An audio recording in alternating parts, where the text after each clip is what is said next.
Today we had a evaluation day. We had 30 people coming down to apply for the Ironworkers Apprenticeship program, and basically we evaluated them to see what their skill set was. Out of the 30 people that applied today and were evaluating, we only had 12 positions open.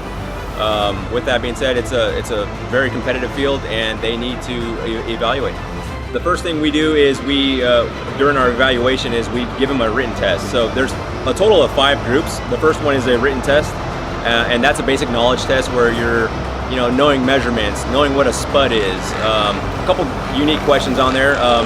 So we give them the written test first, then we break them into groups. At that time when you're broken into a group, you go to a rebar station and you do some tie, practicing your ties on a tie rack. You need to know a snap tie, so you have 25 minutes to practice a snap tie, and you need to be able to produce the snap tie at the end of the 25 minutes. You have 1 minute, and we want to see how many you can have, how many snap ties you can have in 1 minute. The other stations we have is the knot tying station. That's one of the biggest grades we have.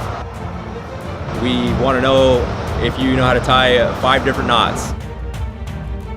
We've given these guys the task of 5 different knots to learn prior to coming in, and so we want to know if they can, 1, tie the knot, but 2, follow directions. They were given homework assignments. Can you come in? Can you do what you were told to do?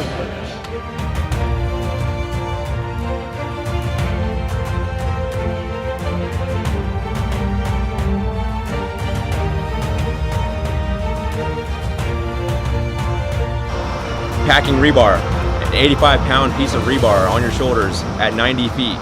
You need to put that on your shoulder and pack it back and forth as many trips as you can get in 30 minutes. Back and forth is 1.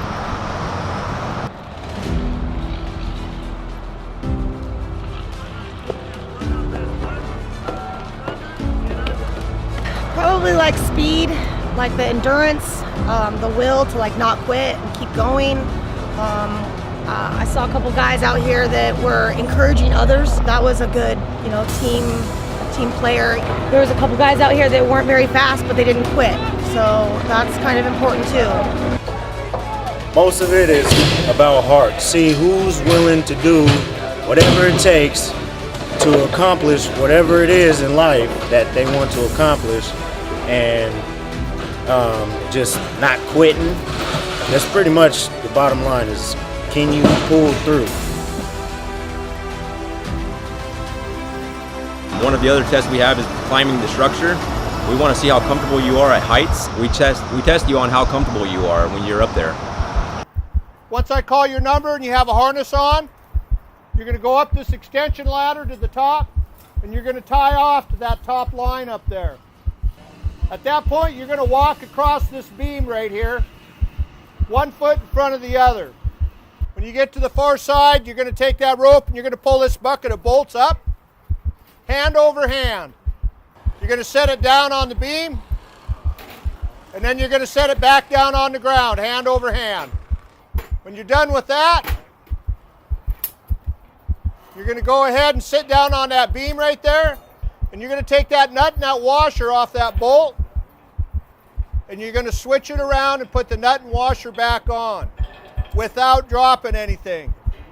Once you're done with that task, you're going to get back up. You're going to come back across the beam. Any questions? Easy enough, right? So after we choose our 12, we give them paperwork to head to take a drug test. They need to bring the drug test into class the first day of class. And then from there, we go ahead and give them the 1-week orientation. That 1-week orientation is pretty much hands-on training, OSHA 10, and first aid CPR. And they are eligible for a dispatch. So soon after, depending on our workload, they're going to work. And the highest scorer here, first position with a 92.6%, we have number 15.